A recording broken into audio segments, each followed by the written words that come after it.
Oke, selamat pagi, salam sejahtera buat kita semua. Salam sehat selalu. Hari ini kita bahas mengenai listrik statis yang kedua. Halo, bisa lihat semuanya presentasi saya hari ini? Halo, Mas Sugin? Bisa, Pak. Vander? Bisa, Pak. Oke, jawab ya kalau saya tanya. Jadi kalau nanti terpotong atau tidak bisa terlihat, tolong saya juga diberitahu. Jangan sampai saya ngoceh banyak, tapi kalian nggak bisa lihat, ya. Jadi saya diberitahu. Nah, hari ini kita bicara tentang listrik statis kedua. Kalau listrik statis pertama kita sudah bicara mengenai hukum kolom dan kuat medan listrik atau gaya kolom dan kuat medan listrik. Ini besaran vektor. Maka hari ini kita bicara mengenai potensial dan energi potensial listrik. Pertama kita bicara hukum Gauss, energi potensial besar. Sebenarnya saya ingin gabung, tapi lupanya terlalu banyak kalau saya gabung dengan kapasitor. Makanya nanti ada listrik statis yang ketiga tentang kapasitor, khusus kapasitor ya. Jadi setelah ini kita bahas, baru nanti minggu berikutnya penilaian harian. Ada tugas-tugasnya jelas. Nah, listrik statis kedua kalau kalian perhatikan gambar ini yang dipegang anak ini alat Van der Graaf. Jadi alat listrik statis ya. Yang kalian buat itu sederhana. Yang kalian buat kemarin itu sederhana ya. Ya. Buatnya mudah-mudahan banyak yang sudah kumpulan ya. Jadi Van der Graaf ini kalau dinyalakan, nah kalau disentuh, nah rambut-rambut kita itu akan berdiri, dikrak gitu ya, seperti itu. Saya nggak tahu kalian pernah lihat alat ini apa enggak. Tapi kalau kalian main-main ke Jatim Park 1 itu ada alatnya nih. Ya, Jatim Park 1. Ya, di bagian sains ya, alat ini ada ya. Jadi kalau kalian sentuh rambut kalian jeprak ya, berdiri seperti anak ini. Oke, nah kita bicara pertama mengenai hukum Gauss dulu. Apa sih hukum Gauss itu?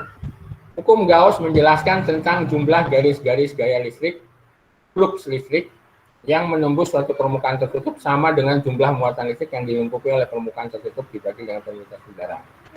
Ya, jadi E kuat medan listrik ya, arahnya menuju bidang ya, luasnya berarti sigma apa pi, ini bacanya pi ya.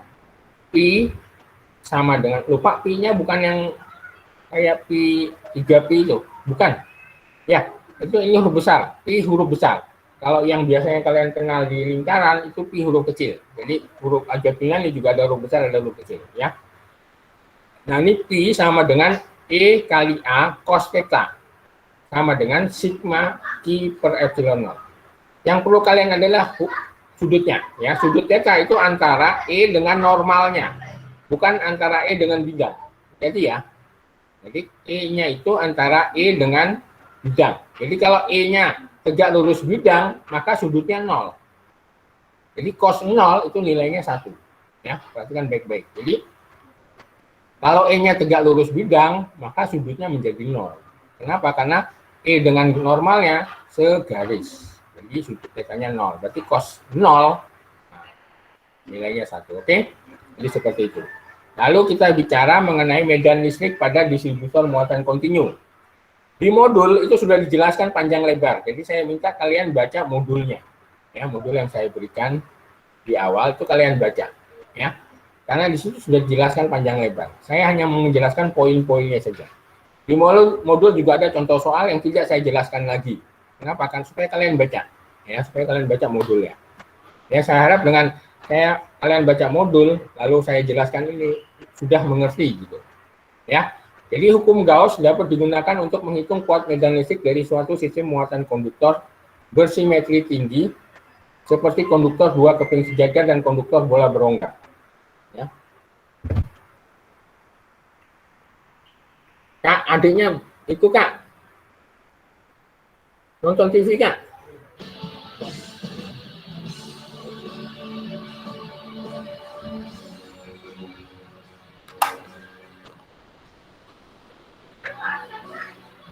Nah,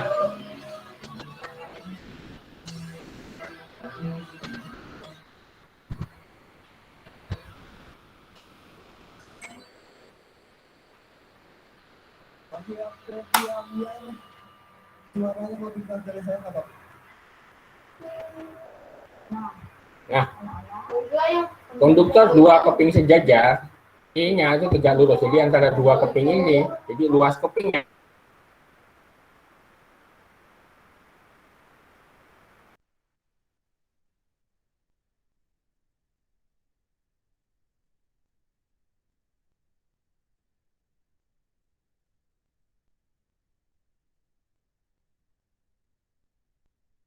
sigma. Sigma sama dengan Q per A. Ya, sigma huruf kecil. Jadi sigma sama dengan Q per A. Dapat baju. Jadi EA sama dengan sigma Q per epsilon 0. Tadi sudah di awal sudah saya jelaskan. Jadi E sama dengan Q per A. Q per A itu adalah sigma. Jadi E sama dengan sigma per epsilon 0. Ya. Bola konduktor kuat medannya itu sama dengan E sama dengan K per R kuadrat. Nah, perhatikan. Di dalam bola konduktor, I-nya sama dengan 0. Jadi di dalam bola konduktor tidak punya medan listrik. Ya, di dalam bola. Kuat medan listrik berlaku berada di permukaan bola. Ini sama seperti gravitasi.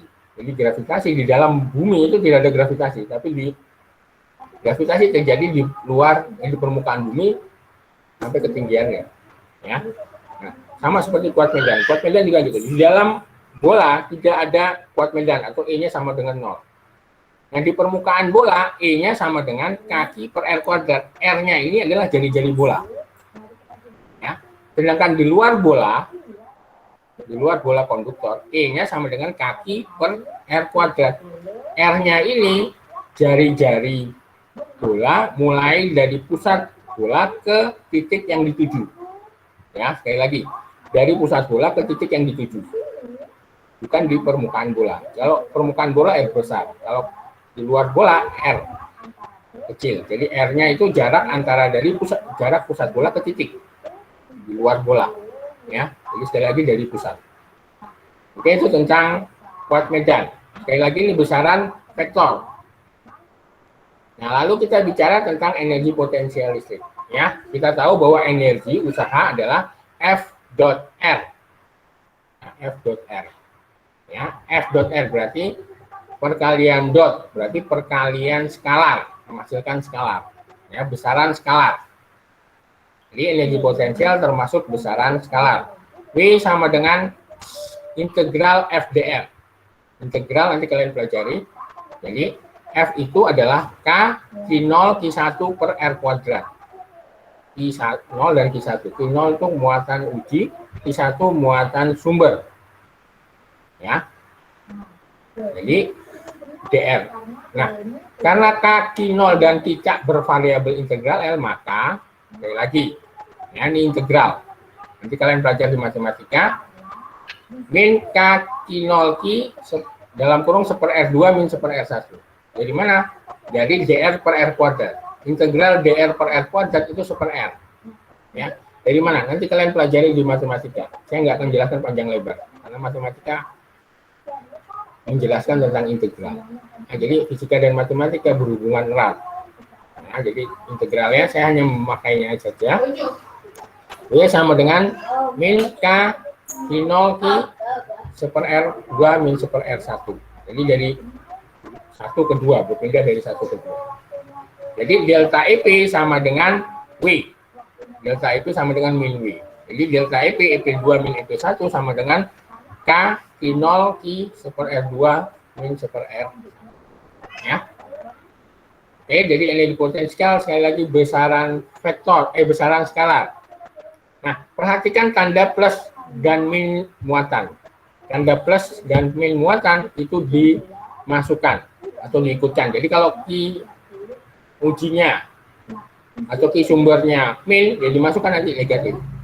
Atau Q0-nya adalah negatif, maka dimasukkan negatif. Jadi perhitungannya dimasuk. Kalau yang kemarin gaya dan medan listrik itu plus minusnya hanya menunjukkan arah. Tapi dalam perhitungan ini energi potensial itu diikutkan. Ya, nanti baca lagi contoh soalnya. Ya, dalam modul. Lalu kita bicara tentang potensial listrik. Merupakan perubahan energi potensial persatuan muatan ketika sebuah muatan uji dipindah di antara dua titik. Jadi V sama dengan EP per Q 0. Ya. Jadi EP-nya tadi kaki 0 Q dalam kurung 1/R2 min 1/R1 per Q 0, maka Q 0 coret berarti menjadi V sama dengan kaki per 1/R2 min 1/R1. Jadi V-nya sekali lagi, karena energi potensial besaran vektor skalar, maka potensial juga besaran skalar. Jadi V2 min V1 sama dengan kaki per R2 min kaki per R1. Atau V sama dengan kaki per R. Ya. Nanti hubungannya dengan energi potensial. Dengan potensial listrik. Kalau totalnya, kaki per R1 tambah plus minus kaki 2 per R2. Jadi plus minus ini menunjukkan bahwa muatan itu positif apa negatif. Kalau muatan Q2-nya negatif, berarti min kaki 2 per R2. Ya. Kalau Q2-nya positif, plus kaki 2 per R2. Begitu juga Q1. Jadi kalau Q1-nya negatif, berarti min kaki 1 per R. Ya, jadi tanda positif dan negatifnya diikutkan. Kalau potensial listrik dan energi potensial listrik. Ya, perhatikan bedanya dengan gaya dan kuat. Oke. Nah, sekarang kita lihat hubungan potensial listrik dan medan listrik. Ya, hubungannya seperti apa? Kalau W sama dengan F kali D, D ini adalah jarak, ya, atau jari-jari jarak dari muatan positif ke negatif. Dari keping positif ke keping negatif, ya. Jadi seperti itu. Jadi itu jarak D. Jadi F kali F juga jarak, ya. FD. W sama dengan FD, di mana F sama dengan T kali E. Ya, Pak dari mana nih? Minggu lalu. F sama dengan Q kali E. Berarti W sama dengan QE kali D. Ya. QE W per Q itu adalah V. Nah, W per Q itu adalah V. Berarti E sama dengan V per D. E sama dengan V per D. Pak dari mana? Di modul sudah lengkap penjelasannya. Jadi saya minta kalian baca lagi di modul, ya. Dari sini sebenarnya. W per Q itu V. Berarti E sama dengan V per D. Nah, V per D. Ya. Hubungan antara E dengan V. Karena hubungan ini maka bisa menciptakan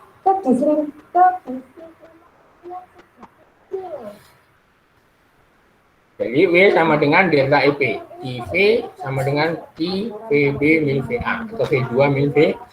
Ya. Nah, sekarang pada bola gerongga, bola konduktor. Perhatikan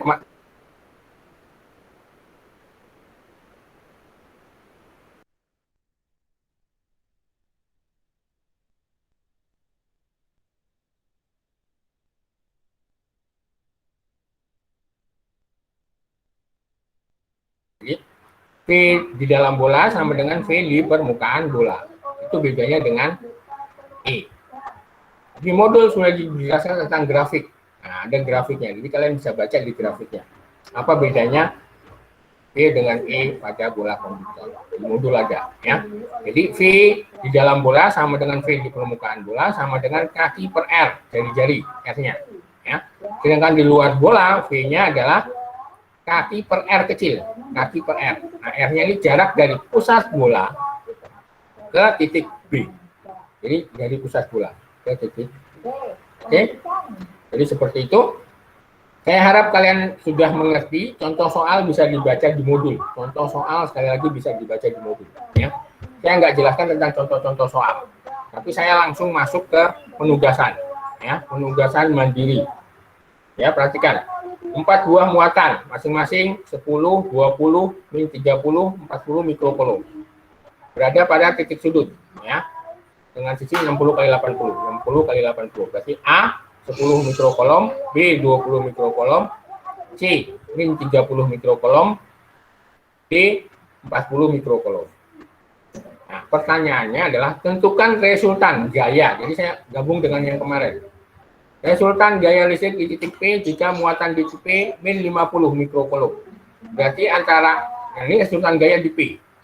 Berarti kalian gambar lagi untuk A, kalian gambar lagi untuk A digambar. Jadi antara A dengan P terjadi gaya A dengan P terjadi gaya tolak menolak. P dengan B terjadi gaya tolak menolak. Kalian gambar gaya-gayanya. P dengan C terjadi gaya tarik menarik. P dengan D terjadi gaya tarik menarik. Sorry. A dengan P tarik menarik. P dengan B tarik menarik. P dengan C tolak menolak. Nah, karena sama-sama negatifnya. Sorry. P dengan D tarik menarik. Nah, nanti kalian gambar gaya-gayanya. Lalu ada yang dijumlah. Nanti kalian lihat mana aja yang dijumlah. Lalu gambar resultannya. Ya, resultan. Gayanya ke arah mana. Ya, perhatikan baik-baik. Karena ada 3 gaya atau 4 gaya di sini. Ya, lihat lagi pelajaran kelas 10. Ya, itu. Lalu yang B, kalian gambar lagi karena gambar A dengan B berbeda. Kalau A kita bicara tentang gaya, kalau yang B kita bicara medan listrik. Jadi medan listrik tidak ada muatan, di P tidak ada muatan. Kalau gaya di P ada muatan. Tapi kalau resultan medan listrik di P tidak ada muatan di P.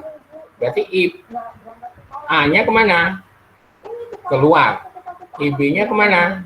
Keluar. EC-nya kemana? Masuk ke C. ID-nya kemana? Keluar dari D. Ada 4 I. Nah, resultannya gimana? Ya, kalian baca lagi, pelajari, makanya saya minta kalian kerjakan. Jadi A gambar, B digambar. C dengan D gambarnya bisa jadi satu, karena besaran skalar. Tidak pengaruh gaya, tidak pengaruh arah vektor. Ya. Jadi potensial listrik di titik P, berarti tidak ada muatan, ya, karena kaki per R, ya. Energi potensial di titik P dengan muatan P min 50, ya, ada, karena EP-nya kaki 1Q2 per R, kan gitu. Jadi nanti dilihat, nah plus minusnya dimasukkan, oke. Sampai sini ada pertanyaan, kalau kurang jelas nanti bisa japri saya atau bisa di grup supaya sama-sama bisa tahu. Ya, jadi presentasinya hari ini kita anggap selesai. Nanti kita lambung ke listrik statis yang ketiga. Oke, demikian presentasinya. Mungkin ada pertanyaan dari teman-teman atau anak-anak. Tetap 35, bertahan 35.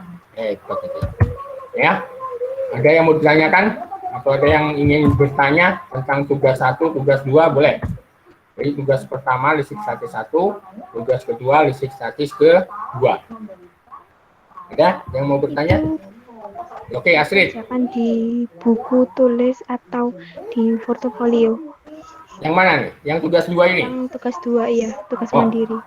Kalau kalian punya buku yang kemarin kalian gunakan untuk foto-foto itu, ya silakan di buku itu lagi. Jadi jangan di kertas yang baru, ya. Jadi kumpulkan bersama tugas-tugas dari Intan kemarin yang saya suruh, ya. Supaya nggak terlalu banyak kertas atau buku yang harus kalian kumpulkan. Karena nanti satu waktu saya minta kumpulkan, ya.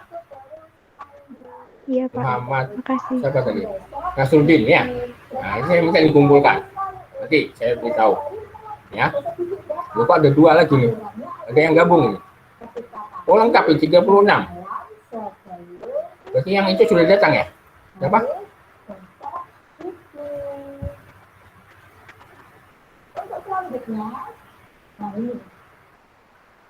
Lengkap ini berarti. Siapa yang izin tadi?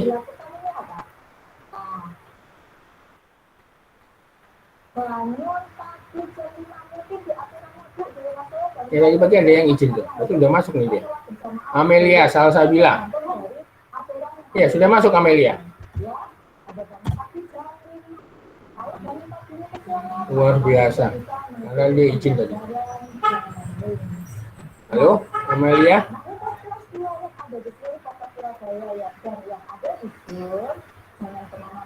Ya. Jadi seperti itu, ada lagi yang mau ditanyakan? Kalau tidak ada, saya matikan rekamannya.